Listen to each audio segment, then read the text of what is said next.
Hello. आज फिर मैं एक वीडियो, छोटा सा वीडियो 12th क्लास के बच्चों के लिए बनाना मांगता हूँ जिनके पास अकाउंट्स है। और उसमें जो मेरे इससे पहले के जो वीडियो हैं उनमें मैंने 5-7 वीडियो में ट्रीटमेंट ऑफ गुडविल और प्रॉफिट शेयरिंग रेशियो कैसे चेंज होता है, कैसे उसको कैलकुलेट करते हैं, फिर वैल्यूएशन ऑफ गुडविल, गुडविल की कैसे वैल्यू करती हैं, उसके अलग अलग मेथड हैं, उसके बारे में बताया था। फिर उसके बाद ट्रीटमेंट ऑफ गुडविल, उसमें डिटेल 3-4 वीडियो ऑलरेडी अपलोड है यूट्यूब में। और उसके बाद जो नेक्स्ट पॉइंट आता है, जो मेन है कि रीवैल्यूएशन अकाउंट हर एक क्वेश्चन में आप लोगों को बनाना पड़ता है। तो रीवैल्यूएशन अकाउंट का मतलब होता है रीवैल्यू एसेट एंड लाइबिलिटी। जिस टाइम पे किसी की एडमिशन होता है या रिटायर होता है, मोस्टली उन क्वेश्चनों में रीवैल्यूएशन अकाउंट बनाया जाता है। अब रीवैल्यूएशन अकाउंट में ये एक नॉमिनल अकाउंट है और नॉमिनल अकाउंट में रूल होता है debit all expenses and losses, credit all income and gain. तो ये जो रीवैल्यूएशन अकाउंट है, हम 2-3 टाइम इसको हम बनाते हैं। एक तो एडमिशन के टाइम पे बनाते हैं, एक रिटायरमेंट के टाइम पे बनाते हैं, और कभी कभी डेथ ऑफ पार्टनर के टाइम पे भी इसको बनाना पड़ता है। इसलिए इसको आपको कैसे इसको बनाते हैं इसके लिए आप इस पे ध्यान दीजिए। इसमें ये 2 साइड है, एक ये डेबिट साइड है, ये क्रेडिट साइड है। ऊपर टॉप पे आपको रीवैल्यूएशन अकाउंट लिखना पड़ेगा। अच्छा, रीवैल्यूएशन अकाउंट में सबसे पहले हम आएंगे डेबिट साइड पे। डेबिट साइड पे आपको क्या लिखना है? डेबिट साइड में फर्स्ट पॉइंट है decrease the value of asset. जो जिस टाइम पर भी हम किसी को एडमिट करते हैं उस वक्त की एक बैलेंस शीट होगी। बैलेंस शीट क्वेश्चन में दिया होता है और उसमें कुछ एसेट और लाइबिलिटी जो होती है उसकी वैल्यू चेंज हो जाती है, और या चेंज करते हैं पार्टनर मिलके। तो उसमें decrease the value of asset मतलब है अगर किसी एसेट की कीमत, फिक्स एसेट्स जो हैं उनकी कीमत अगर कम होती है तो उसको आप, जो वैल्यू कम होती है उस वैल्यू से आपने यहाँ लिख देना है। मतलब ये हमारा एसेट है, सपोज फर्नीचर है, फर्नीचर 1 लाख का है। क्वेश्चन में लिखा है 10% फर्नीचर विल बी डेप्रिशिएट। तो 1 लाख का हम 10% निकालेंगे, 10,000 उसकी वैल्यू हो गई। तो 10,000 हम यहाँ लिख देंगे to depreciation of furniture. Furniture की वैल्यू जो कम हो रही उस कम वैल्यू को यहाँ लिख देते हैं। और उसका जो सेकेंड इफेक्ट होता है वो बैलेंस शीट में होता है, उसको मैं दूसरे वीडियो में प्रैक्टिकल करके आपको बताऊंगा। लेकिन आपको यहाँ ये याद रखना है decrease the value of asset. कोई भी एसेट है उसकी वैल्यू अगर कम होती है तो वो वैल्यू हम यहाँ लिख लेते हैं, बिकॉज ये हमारा लॉस होता है। कोई भी वैल्यू हमारे एसेट्स की कम होती है तो वो लॉस होता है, और लॉस हमेशा डेबिट साइड पे होता है। कभी कभी क्वेश्चन में आ सकता है why decrease the value of assets written in the debit side of revaluation account. तो उसका आंसर यही है because the decrease the value of asset is a loss, so loss will come to the debit side because it is a nominal account. इसी का opposite है increase the value of asset. Asset की value अगर बढ़ती है तो वो हमारा फायदा होता है और वो क्रेडिट साइड पे लिखा जाता है। इसलिए यहाँ पे आप नोट कर लीजिए increase the value of asset, जो वैल्यू उसकी बढ़ रही है आपको यहाँ लिख देना है। सो सिंपल है, अगर वैल्यू कम हो रही है तो डेबिट साइड पे, वैल्यू ज़्यादा हो रही है एसेट की तो वो क्रेडिट साइड पे। एक पॉइंट। दूसरा पॉइंट यहाँ पे है increase the value of liability. Liability क्या होती हैं? जो फर्म को दूसरे को देनी होती है। अगर हमारी लाइबिलिटी बढ़ रही है इट मीन्स हमारे को नुकसान हो रहा है या लॉस हो रहा है। तो अगर लाइबिलिटी की वैल्यू बढ़ती है, लाइबिलिटी मीन्स सपोज क्रेडिटर की वैल्यू बढ़ गई है, बिल्स पेबल की वैल्यू बढ़ रही है, लोन की वैल्यू बढ़ रही है, तो वो हमारी लाइबिलिटी है, लाइबिलिटी की वैल्यू बढ़ रही है मतलब नुकसान है। लॉस है वो आपको डेबिट साइड पे लिख देना है। और इसका अपोजिट है decrease the value of liability, ये क्रेडिट साइड पे आएगी। Decrease the value of liability मतलब लाइबिलिटी जो है वो हमारी कम हो रही है, कम हो रही मतलब हमको दूसरे को कम देना है, तो ये हमारा फायदा होता है, ये हम क्रेडिट साइड पे लिख लेते हैं। तीसरा पॉइंट है अनरिकॉर्डेड लाइबिलिटी।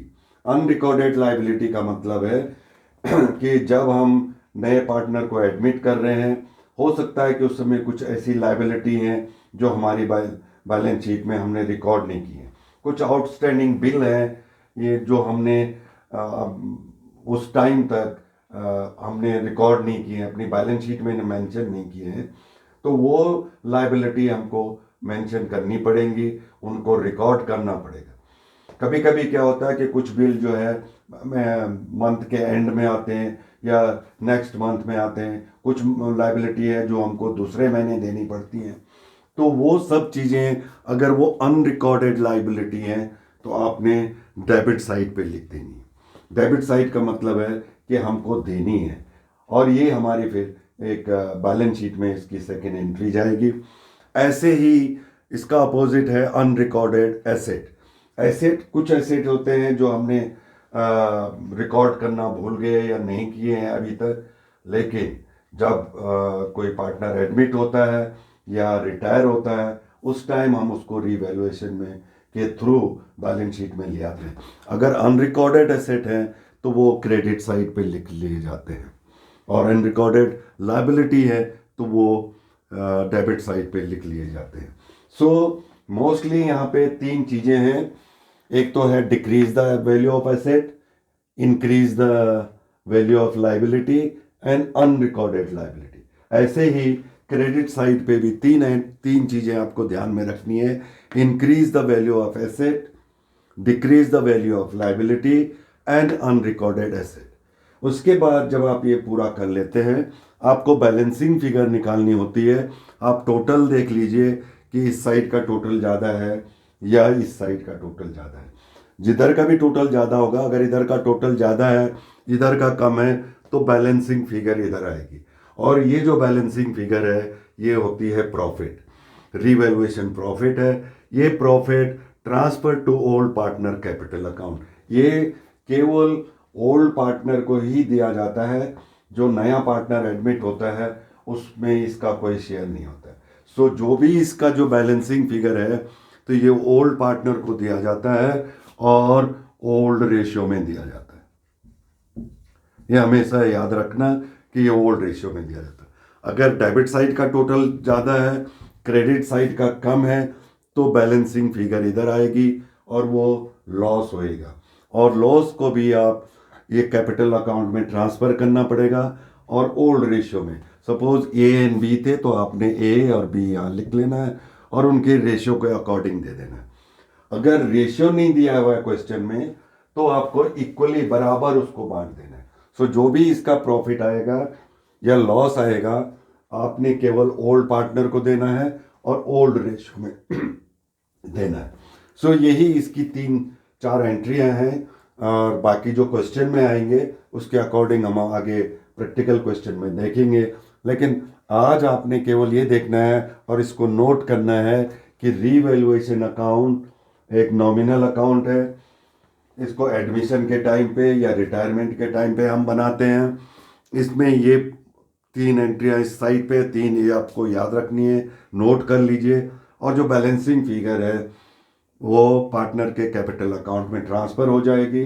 ओल्ड पार्टनर के जो पुराने पार्टनर हैं केवल वही इसमें शेयर करेंगे, जो उनका रेशियो होगा रेशियो को अकॉर्डिंग करेंगे। अगर रेशियो नहीं है दिया हुआ क्वेश्चन में तो आप इक्वली डिवाइड कर देंगे। अब इसके बाद जो होता है, जितनी भी वो एडजस्टमेंट एंट्रियाँ होती हैं, जो भी उसमें एडजस्टमेंट क्वेश्चन में दिए होते हैं, उसमें आपको ये कम और ज़्यादा जिसमें भी है लाइबिलिटी में या एसेट में, वो आपने यहाँ एंटर करनी है। और इसकी सेकंड एंट्री फिर बैलेंस शीट के जब बनेगी तो बैलेंस शीट में आपने लिखने हैं। कम हो रही है एसेट्स की वैल्यू तो आपने बैलेंस शीट में कम कर देनी है, अगर ज़्यादा हो रही है तो बैलेंस शीट में ज़्यादा कर देनी। एक बात, अब इसकी सिंपल वे मैं आपको बताता हूँ कि जब आप इसकी जर्नल एंट्रियाँ बनाएंगे तो जो भी एसेट कम हो रहा है आपने क्या लिखना है, revaluation account debit to furniture account, revaluation account debit to machinery account, revaluation account debit to building account. जो भी वैल्यू डिक्रीज हो रही है उसका आपने, अगर फर्नीचर की वैल्यू डिक्रीज हो रही है तो फर्नीचर लिख देना है, मशीनरी की हो रही मशीनरी कम कर देना है, बिल्डिंग की हो रही बिल्डिंग कम कर देना है, स्टॉक का हो रहा है स्टॉक कम कर देना। तो सिंपल वे है, revaluation account debit to furniture account, revaluation account debit to machinery account, revaluation account debit to stock account, revaluation account debit to bad debts account और provision for bad debts account, वो आपने debit side लिख देना है। अगर ऐसे ही revaluation account debit to liability अगर बढ़ रही है to creditor account to bills payable account, आपने यहाँ लिख देना जो भी वैल्यू उसकी बढ़ रही है घट रही है उसके अकॉर्डिंग आपने यहाँ यहाँ उसको लिख देना है। उसके बाद अनरिकॉर्डेड लाइबिलिटी, कोई हमारी लाइबिलिटी जो है रिकॉर्ड नहीं की है, एग्जाम्पल सैलरी अनपेड है या रेंट अनपेड है, आपने जर्नल एंट्री कैसे बनानी है, revaluation account debit to outstanding salary account, revaluation account debit to outstanding rent account. इसी का अपोजिट ये है, अगर वैल्यू बढ़ रही, यहाँ पे ये सिंपल है, revaluation account debit to to to to, यहाँ पे प्रॉफिट जैसा आता है, revaluation account debit to A's capital account to B's capital account, जो भी ओल्ड पार्टनर है और वो अमाउंट आपने लिख देना है। इसका ये उल्टा हो जाता है, यहाँ पे सपोज लैंड की वैल्यू बढ़ रही है तो आपने क्या लिखना है, land account debit to revaluation account, building की वैल्यू बढ़ रही है, building account debit to revaluation account. ऐसे ही decrease the value of liability, liability अगर कम हो रही है, creditors account debit to revaluation account, bills payable account debit to revaluation account. ऐसे ही यहाँ थर्ड जो है अनरिकॉर्डेड एसेट, अनरिकॉर्डेड एसेट है, सपोज एक कंप्यूटर है वो जो रिकॉर्ड नहीं किया गया है, आपने क्या लिखना है, computer account debit to revaluation account, laptop account debit to revaluation account, any unrecorded asset. Outstanding income अगर रिकॉर्ड नहीं है तो outstanding income account debit to revaluation account. और ये लॉस होता है तो एज अकाउंट डेबिट, बीज account debit to revaluation account. So ये रीवैल्यूएशन अकाउंट है, आपको समझ में आ जाना चाहिए। इसमें बस तीन चीजें हैं, decrease the assets, increase the assets, increase the liability, decrease the liability, unrecorded liability, unrecorded asset. So ये चीजें आपको याद रखनी है रीवैल्यूएशन अकाउंट बनाने में। इसके बाद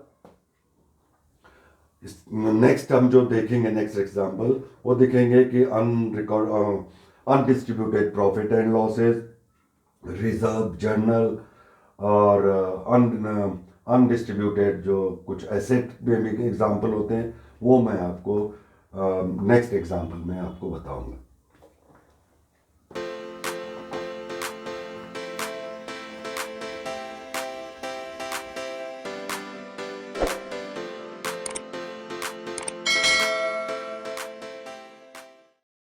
आज मैं आप लोगों के बीच में एक एडमिशन ऑफ पार्टनर जो 12th क्लास की बुक में अकाउंट्स में है उसके बारे में कुछ बताने जा रहा हूँ। उसमें ये है कि एडमिशन के टाइम पे आप लोगों को कुछ एडजस्टमेंट करने होते हैं। उसमें 5-6 एडजस्टमेंट है जो आप लोगों को करने होते हैं। पहला होता है कि प्रॉफिट शेयरिंग रेशियो चेंज हो जाता है। जैसे एक हम नए पार्टनर को एडमिट करते हैं, उनमें से जो ओल्ड पार्टनर है उनका जो प्रॉफिट शेयरिंग रेशियो है वो चेंज हो जाता है, क्योंकि जो पहले प्रॉफिट है हम 2 लोगों को देते थे, अब 3 लोगों को देना पड़ेगा। अगर वहाँ लॉस होता है या प्रॉफिट होता है वो 3 में बंटेगा, जो पहले 2 में बंट रहा था। इसलिए नया प्रॉफिट शेयरिंग रेशियो आपको निकालना पड़ता है। इसमें भी 2-3 मेथड हैं कि जब नया पार्टनर एडमिट होता है वो फर्म से लेता है या पार्टनर से लेता है या किसी एक पार्टनर से लेता है, या बराबर दोनों पार्टनर से लेता है, या वो कुछ रेशियो में लेता है। अलग अलग मेथड से आपको नया प्रॉफिट शेयरिंग रेशियो निकालना होता है।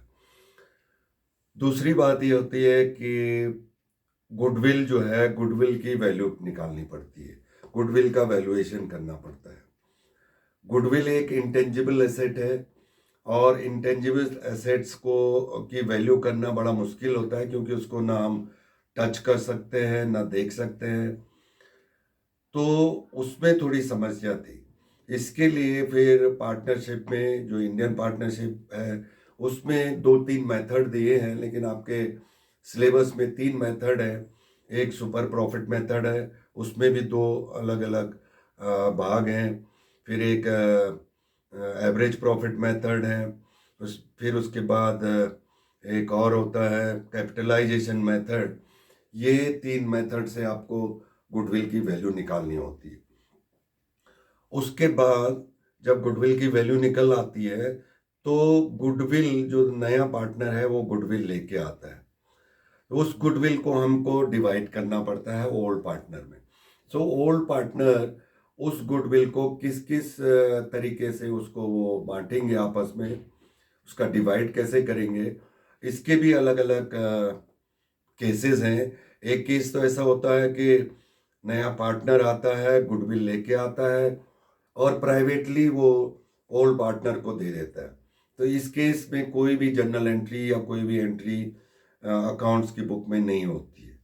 दूसरा केस होता है जब एक नया पार्टनर आता है, गुडविल कैश में लेके आता है, तो उस गुडविल को पहली एंट्री तो उसकी बनती है, एक जर्नल एंट्री बनती है, cash account debit to premium account, और दूसरी एंट्री फिर उसकी बनती है goodwill for premium to old partner account. Old partner में वो हमेशा सेक्रीफाइसिंग रेशियो में जाता है, और सेक्रीफाइसिंग रेशियो हम कैसे निकालते हैं, old ratio minus new ratio. जैसे इस क्वेश्चन में दिया हुआ है कि उसका ओल्ड रेशियो था 3:5 और नया रेशियो हो गया 5/12, तो उसका सेक्रीफाइसिंग रेशियो इस तरह से निकल जाता है। ऐसे बी का जो था 2:5 था, नया रेशियो 4:12 हो गया, उसका नया रेशियो कैसे निकलता है, ये सब कुछ मैंने जो है, जो मेरे पुराने वीडियो है उसमें प्रैक्टिकल और थ्योरी तरीके से पूरे डिटेल में बताया। इसके बाद जो होता है, 2 केस ये हो गए। तीसरा केस ये होता है कि एक नया पार्टनर गुडविल लेके आता है, और अ, उसमें से कुछ पार्ट वो निकाल लेता है। उसके लिए आपको एक और एडिशनल एक और एंट्री बनानी पड़ती है जब वो कैश फर्म से कैश निकाल लेते हैं। फिर एक और होता है कि नया पार्टनर एडमिट होता है, वो अपना कैपिटल लेके आता है, लेकिन वो गुडविल नहीं लाता है। तो उस केस में हमको क्या करना होता है, ये बात देखने की है। फिर एक और होता है कि गुडविल ऑलरेडी बैलेंस शीट में, पुरानी बैलेंस शीट में होती है, उसका क्या ट्रीटमेंट है। सो उसका यही होता है कि जो पुरानी गुडविल बैलेंस शीट में है, उसको हम एडमिशन से पहले ही उसको डिवाइड कर लेते हैं, उसको राइट ऑफ कर लेते हैं, और ओल्ड पार्टनर में ओल्ड रेशो में चले जाती है। तो ये कुछ गुडविल के मेन पॉइंट हैं जो मैंने पहले वाले वीडियो में डाले हैं। आज हम देखेंगे एक जो नया चौथा पॉइंट है कि रीवैल्यूएशन अकाउंट। इस एडमिशन में, रिटायरमेंट में और डेथ में भी ये रीवैल्यूएशन अकाउंट बनाया जाता है। रीवैल्यूएशन अकाउंट जो होता है एसेट्स एंड लायबिलिटीज को रीवैल्यू करने का होता है, कि एडमिशन के टाइम पे कुछ एसेट्स और लायबिलिटी की जो वैल्यू होती है, जो बुक वैल्यू होती है, हो सकता है वो इंक्रीज हो या डिक्रीज हो, जिसमें सारे पार्टनर एग्री हो, तो उसके लिए हमें ये रीवैल्यूएशन अकाउंट बनाना पड़ता है। रीवैल्यूएशन अकाउंट एक नॉमिनल अकाउंट होता है, और नॉमिनल अकाउंट में जो रूल होता है, debit side expenses and losses आते हैं, credit side income and gain आता है। सो इसमें ज़्यादा एंट्री नहीं होती है, 2-3 टाइप की एंट्री होती है, मैं आपको बता देता हूँ। और कल जो इसके बाद का जो वीडियो होगा उसमें हम उसको प्रैक्टिकल करके बताएंगे कि कैसे वो होना है।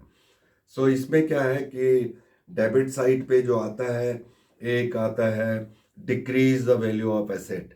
एसेट्स की वैल्यू अगर कम हो रही है तो वो हमारा नुकसान है, तो उसको हम इस पे लिखते हैं। दूसरा, increase the value of liability, अगर लाइबिलिटी बढ़ती हैं तो तब हमको उसमें लिखना होता है। और तीसरा होता है अनरिकॉर्डेड लाइबिलिटी, अगर अनरिकॉर्डेड लाइबिलिटी है तो उसको भी हम डेबिट साइड पे लिख लेते हैं। क्रेडिट साइड पे होता है increase the value of assets, वो हमारा फायदा है, इसलिए क्रेडिट साइड पे आता है। Decrease the value of liability, हमारी लाइबिलिटी कम होती है, वो हमारा फायदा है, वो हम क्रेडिट साइड पे लिखते हैं। एंड अनरिकॉर्डेड एसेट, एसेट जो अनरिकॉर्डेड होते हैं उसको हम क्रेडिट साइड पे लिख देते हैं। और उसकी बैलेंसिंग फिगर निकालने के बाद या तो प्रॉफिट होता है या लॉस होता है। तो इसको हम आगे वाले वीडियो में कंप्लीट करेंगे।